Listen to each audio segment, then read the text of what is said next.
घूम रहा हूँ इस समय तो ले लो, तो मैंने उनका फ़ोटो ले लिया है। श्रीराम रतनलाल जी शर्मा का वो फेमस ब्राउन पेड़ा है। दोस्तों पत्ती वाला समोसा खा लिया है, थोड़ा सा मुँह स्पाइसी भी हुआ है, तो किसी ने मुझे सजेस्ट किया है कि यहाँ पर नज़दीक ही दुलीराम जी पेड़े वाले हैं, उनकी भी अपनी एक लेगेसी है, काफ़ी पुरानी शॉप है। तो आइए उनका पेड़ा भी टेस्ट करके देखते हैं कि वो किस तरह का होता है और कैसे बनता है। दोस्तों संडे है और फुल ऑन रश है, जितने भी जो खाने के ईट आउट पॉइंट्स हैं यहाँ पर वडोदरा में उन पर फुल रश है। इसके चलते पहले तो मुझे मना ही कर दिया जाता है कि मतलब आज मैं शूट करिए या देर से आइए, लेकिन अब मेरे लिए पॉसिबल नहीं है कि मैं किसी और दिन आ जाऊँ। आज भी निकला हूँ वडोदरा के दूर पर, तो शूट तो करना होगा, तो कर रहा हूँ और अभी बढ़ रहा हूँ मैं दुलीराम पेड़े वाले की तरफ। दोस्तों अक्टूबर है और क्योंकि एमपी में इस तरह इन दिनों हल्की हल्की ठंड हो जाती है, तो उस हिसाब से मैं थोड़ा सा मुझे आइडिया था कि इधर गर्मी मिलेगी मुझे, तो इसलिए मैं कुछ टी शर्ट्स लेकर आ गया। लेकिन अब जब मैं यहाँ घूम रहा हूँ, पसीना इस कदर निकल रहा है, गर्मी लग रही है, ऐसा एहसास भी नहीं हो रहा है कि आप ठंड के दिनों में गर्मी है। फुट ब्लॉक के दौरान सबसे कैलोरी को बर्न करने का सबसे बेस्ट तरीका यही है। आप दिन भर बहुत सारा उल्टा सीधा चटर पटर खाते हैं, काफ़ी सारी कैलोरी आपके अंदर इकट्ठा हो जाती है। तो बेस्ट तरीका ये है कि आप पैदल घूमिए और अपनी कैलोरी को फिर से एक बार बर्न करिए। क्योंकि इन दिनों आप जिम नहीं जा सकते हैं क्योंकि आप घर पर नहीं होते, तो कैलोरी को बर्न करना भी बेहद ज़रूरी है। संडे है लेकिन नवरात्रि के चलते मार्केट में काफ़ी रश है, काफ़ी चहल पहल है। और दोस्तों अब मैं जिस दुलीराम पेड़े वाले के यहाँ जाना चाहता हूँ वो सामने आ चुका है। जो सामने पेड़ दिखाई दे रहा है उनके नीचे ही ठीक उनकी फेमस शॉप है। पत्ती वाले समोसे खाए हैं और इसके बाद अब कुछ मीठा ट्राई किया जाए उन्हीं के यहाँ पर।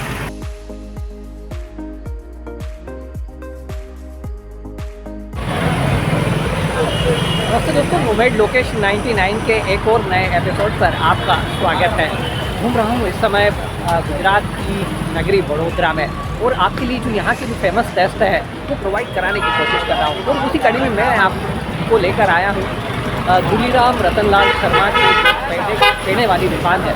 इस दुकान पर यहाँ की जो पेड़े हैं वो काफ़ी फेमस है। दोस्तों बड़ौदा जितना अपने लक्ष्मी विलास पैलेस के लिए फेमस है, उतना ही ये जो दुलीराम रतनलाल शर्मा जी की जो पेड़े हैं इनके लिए फेमस है। इनसे जुड़ी हुई भी काफ़ी सारी कहानियाँ हैं। ऐसा कहते हैं कि इनके जो पेड़े हैं वो महारानी विक्टोरिया तक को भिजवाए जाते थे और कितनी बार और जो राजा का जो एक हाथी होता था वो जब इनके सामने से निकलता था तो जब तक यहाँ का वो पेड़ा नहीं खाता था तब तक वो आगे नहीं बढ़ता था। तो इस तरह की काफ़ी सारी कहानियों को समेटे है यह दुकान। और इसका जो बाहर बोर्ड लगा है उस बोर्ड को जो थोड़ा बहुत मैं गुजराती में पढ़कर समझ पा रहा हूँ उससे मुझे पता लग रहा है कि करीब 1853 में इस शॉप की स्थापना की गई थी और आई थिंक चौथी या पाँचवीं पीढ़ी होगी जो फिलहाल यहाँ पर कामकाज को संभाल रही है। एमपी और मथुरा में जो पेड़ा होता है वो यहाँ पर पेंडा लिखा हुआ है, एन लगा हुआ है। हो सकता है गुजराती की वजह से लिखा हुआ, जो भी रीज़न हो, लेकिन आप देखिए कि यहाँ पर बदस्तूर भीड़ जारी है। जो बैठे हैं काउंटर पे तो पूरी तन्मयता के साथ लगातार पेड़े देने में लगे हुए हैं अपने ग्राहकों को। दोस्तों यहाँ का पेड़ा तो फेमस है ही और बाकी और भी कुछ मिठाइयाँ बनती है जो यहाँ आपको दिखाई दे रही हैं। दोस्तों यहाँ का जो फ्लैगशिप ब्रांड है वो पेड़ा है और सामने बोर्ड पर मुझे उसका जो रेट है वो दिखाई दे रहा है कि 580 रुपये किलो। केसरी पेड़ा है वो करीब 600 रुपये किलो, मलाई पेड़ा 600 रुपये किलो। दोस्तों ये जो जिस तरह से जो मथुरा वाला जो पेड़ा होता है उस तरह का इसका रंग है और ऊपर आई थिंक ऊपरा पूरा इस पर लपेटे हुए। अभी मैं पेड़ा लेकर देखता हूँ, उसके बाद पता चलता है, इसका रिव्यू करता है। दोस्तों सामने जो आपको तस्वीरें दिखाई दे रही हैं वो इस दुकान की जो नींव कहें जिसे, वो लोग हैं जिन्होंने इस दुकान को स्थापित किया। और इस तरह से अंदर ही पेड़ा भी बनता है। शॉप में कोई लटका झटका नहीं है, कोई शो बाजे नहीं है, लेकिन जो इसका टेस्ट है वो बरबसी लोगों को यहाँ तक खींच कर लेकर आता है। तो यहाँ पर अभी 5वीं 6ठी पीढ़ी काम कर रही है और फिलहाल जतिन शर्मा जी हैं जो यहाँ पर कामकाज देख रहे हैं और भी उनके परिवार के लोग हैं। और अभी चूँकि फिलहाल वो बिजी हैं, मैंने कहा ना कि आज संडे है और त्योहारी टाइम शुरू हो चुका है, तो उस वजह से आज थोड़ा सा प्रॉब्लम आ रही है। लेकिन मेरे साथ भी वही समस्या है कि यदि शूट नहीं करूँगा तो काम नहीं चलेगा, क्योंकि मैं निकला ही आप लोगों के लिए, इसलिए शूट करना भी ज़रूरी है। थोड़ी ही देर बाद मैं पेड़े को चखता हूँ और रिव्यू करता हूँ।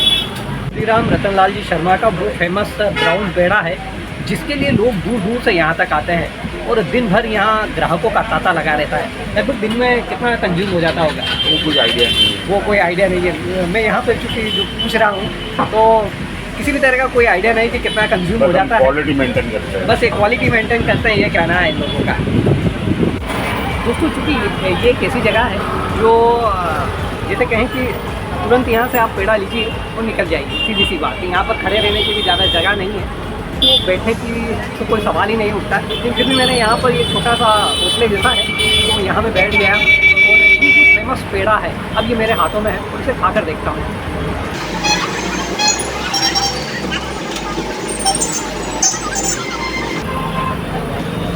इसका जो रंग है वो मथुरा पेड़ा जैसा है। और मैंने इंदौर के ब्लॉग में राजवाड़ा का जो आपको पेड़ा खिलाया है इसका टेस्ट लगभग कुछ उसके जैसा मिलता जुलता है। यदि अभी तक आपने मेरा इंदौर का वो वाला ब्लॉग नहीं देखा है सावरिया पेड़ा, उसे भी देखिए, उसे भी खाकर यदि आप इंदौर जाएँ, राजवाड़ा जाएँ तो वहाँ पर उस पेड़े को खाकर देखिए। और यदि आप वडोदरा आए तो श्री राम रतनलाल शर्मा जी की दुकान पर आइए, यहाँ का पेड़ा ट्राई करिए। ये एक मिठास तो देता ही है, लेकिन जैसे ही अंदर उतरता है ना तो एक अजीब सी मुझे ठंडक का भी एहसास हो रहा है, क्योंकि गर्मी इस समय काफ़ी बढ़ रही है, पसीना आ रहा है। लेकिन जब इस पेड़े को खा रहा हूँ अल्टीमेट।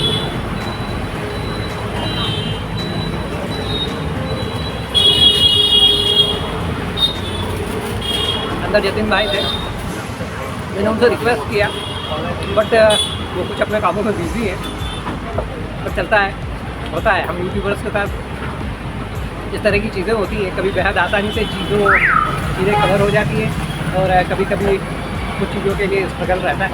बट ओके, मुझे पेड़ा कवर करना था, उनका पेड़ा कवर हो गया है और मैंने टेस्ट भी कर लिया है। और अब टू मार्क, मैं क्या अब टू मार्क कहूँ, क्योंकि 6 पीढ़ियों से जब इसका टेस्ट इस शहर में अपने स्वाद के डंके बजा रहा है तो मेरे लिए कुछ कहना मतलब सूरज को दीपक दिखाने के समान है। यदि आप वडोदरा आए तो इस पेड़े को जरूर ट्राई करिए। और दोस्तों मुझे फ़िलहाल यहाँ पर क्या नाम है आपका, भावेश भाई मिले हैं जो कि पेड़ा लेने आए थे। मैंने उनसे कहा कि कुछ बता दो यार, तो कहने लगे कि यार बता नहीं पाऊँगा, लेकिन बस आपको मेरा फ़ोटो लेना हो तो ले लो। तो मैंने उनका फ़ोटो ले लिया है। ठीक है। तो दोस्तों ये पेड़ा वाला श्री राम रतनलाल शर्मा, ये यहाँ बाहर एक बोर्ड लगा है जो यहाँ की कहानी कहता है।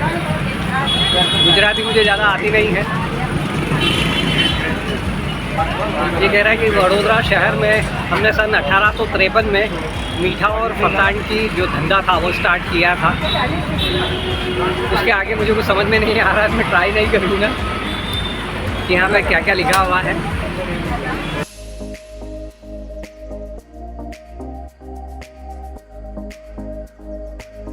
दोस्तों मीठा वैसे भी मेरी कमजोरी है, क्योंकि एक तो ऑलरेडी पंडित आदमी ठहरा, ब्राह्मण आदमी ठहरा, और मीठा यूँ मेरे मुंह पे लगा होता है। मैंने रिव्यू के दौरान तो मीठा ट्राई कर ही लिया था, अभी मेरा मन नहीं भरा, मैंने फिर से एक और पेड़ा खा के देख लिया है। तो इसका टेस्ट कुछ वैसा ही है, आपका पेट भर जाएगा लेकिन आपका मन नहीं भरने वाला है। लेकिन अब मैं इसे अपने बैग में रख लेता हूँ, जो बाकी पेड़ा है इसको दिन में कभी खाऊँगा।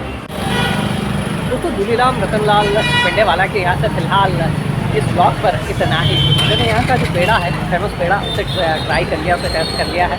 और डेफिनेटली यदि आप अपने वडोदरा टूर पर आते हैं तो यहाँ का पेड़ा ज़रूर ट्राई करिए। उम्मीद करता हूँ कि मेरा ये ब्लॉग और यहाँ का पेड़ा आपको ज़रूर टेस्टी लगा होगा। यदि ये आपको मज़ेदार लगा हो तो प्लीज़ इसे लाइक और शेयर करना मत भूलिएगा। और यदि अभी तक आप मेरे चैनल पर नए हैं और आपने अभी तक मेरे चैनल को सब्सक्राइब नहीं किया है तो प्लीज़ इसे सब्सक्राइब कर लीजिए, क्योंकि अगले कुछ साल बेहद मज़ेदार रहने वाले हैं। अपनी ब्लॉगिंग सफ़र के दौरान मैं जहाँ भी जाऊँगा वहाँ से आपके लिए बेस्ट और जो साइट सीइंग प्लेसेस है उन्हें कवर करूँगा। और इस दौरान यदि आपका साथ रहता है तो ये सफ़र बेहद मज़ेदार रहेगा।